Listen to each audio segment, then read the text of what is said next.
நம்ம பொதுவாகவே இண்டக்ஷன் ஸ்டவ்வில் வந்துட்டு பயன்படுத்துறதுக்கு இந்த மாதிரி வந்துட்டு இண்டக்ஷன் பேஸ் வச்ச உள்ள பாத்திரங்களை தான் நம்ம பெரும்பாலும் வாங்குகிறோம். இந்த மாதிரி பாத்திரம் வாங்காதீங்க.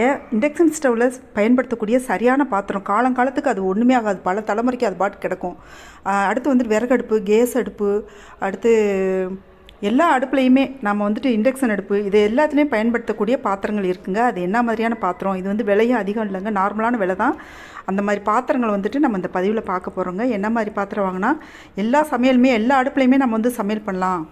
கேஸுக்கு தட்டுப்பாடாக இருக்க நேரத்தில் இண்டக்ஷன் ஸ்டவ்வில் நம்ம வந்துட்டு பாத்திரங்கள்லாம் பயன்படுத்துகிறோம் இல்லையா, இந்த பாத்திரங்கள் இந்த மாதிரி பாத்திரங்களை வந்து பயன்படுத்தாதீங்க. நீங்கள் அந்த அடியில் வந்துட்டு இண்டக்ஷன் ஸ்டவ் பேஸ் மாதிரி ஒரு தகடு மாதிரி கொடுத்துருப்பாங்க, அந்த பாத்திரங்களை வந்து தயவு செஞ்சு பயன்படுத்தாதீங்க. கொஞ்ச நாள்லேயே பார்த்தீங்கன்னு சொன்னால் அது வந்து அப்படியே தூக்கிக்கோங்க. தூக்கிட்டு கையில் வெட்டி விடக்கூடிய சான்ஸ்லாம் நிறைய இருக்குங்க. நம்ம இந்த பதிவில் பார்க்க போகிறோம்.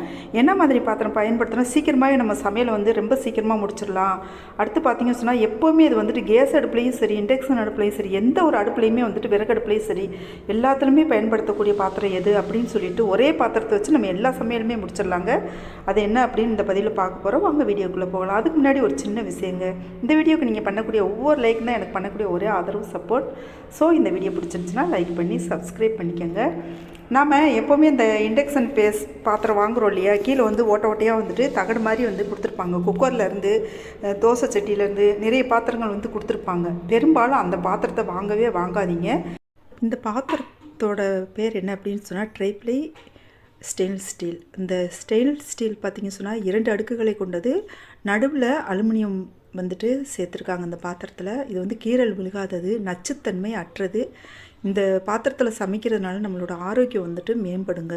அடுத்து வந்துட்டு இது பக்கவாட்டிலே வந்துட்டு வெப்பம் பரவுறதுனால நம்மளுக்கு வந்து குறைந்த அளவு மின்சாரத்திலே வந்துட்டு சீக்கிரம் சமைச்சிடலாம்.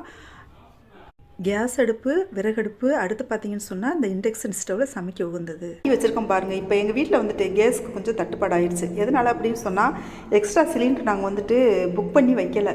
ஏற்கனவே வந்துட்டு இப்போ அடுப்பில் இருக்கிற சிலிண்டர் தான். அதனால் பாருங்கள் என்ன பண்ணுறதுன்னு தெரியல. சப்போஸ் அது தீர்ந்து போச்சுன்னா என்ன பண்ணுறது, சிலிண்டர் இப்போ கிடைக்கல அப்படின்ட்டு சரி புதுசாகவே இண்டக்ஷன் ஸ்டவ் வாங்கியாச்சு. வாங்கிட்டு இதுக்கு வைக்கக்கூடிய பாத்திரமே இல்லை எங்கள் வீட்டில்.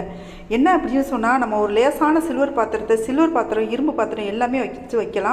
ஆனால் வந்து அந்த வேர்பகுதி அடிப்பகுதி இருக்கு இல்லையா, அது வந்துட்டு நல்ல கனமானதாக இருக்கணும்.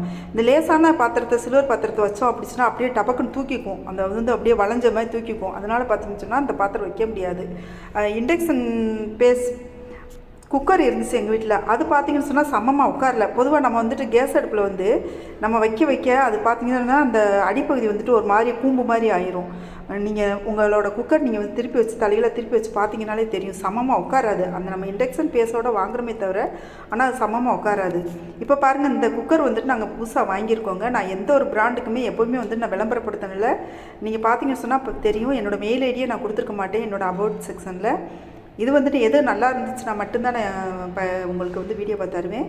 இப்போ பாருங்கள், இந்த இது வந்துட்டு ஸ்டெயின்லெஸ் ஸ்டீல் குக்கர். இந்த குக்கர் வந்துட்டு நல்ல வெயிட்டுங்க, சரியான வெயிட்டு. இது வந்து எல்லா கம்பெனிலையுமே கிடைக்குதுங்க. எல்லா பெரிய கம்பெனிலையுமே இது மாதிரி போடுறாங்க.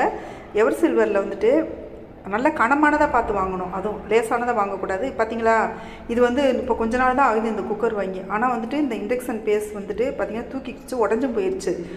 அது வந்து பார்த்திங்கன்னா சொன்னால் பாத்திரம் தேய்க்கும் போதெல்லாம் ஒரு நாள் என் விரலில் வந்து வெட்டி காயமாக்கி விட்டுருச்சு பாருங்கள். தயவு செஞ்சு இந்த மாதிரி பாத்திரத்தை எக்காரணத்தை கொண்டு வாங்கவே வாங்காதீங்க. நீங்கள் அந்த மாதிரி எவர் சில்வரில் நீங்கள் வந்து வாங்கிட்டீங்க அப்படின்னு சொன்னால் அந்த அடிப்பகுதி பாருங்கள் ஒரு மாதிரி கூம்பு மாதிரி தூக்கிடுச்சு பாருங்கள், சமமாகவும் உட்காராது.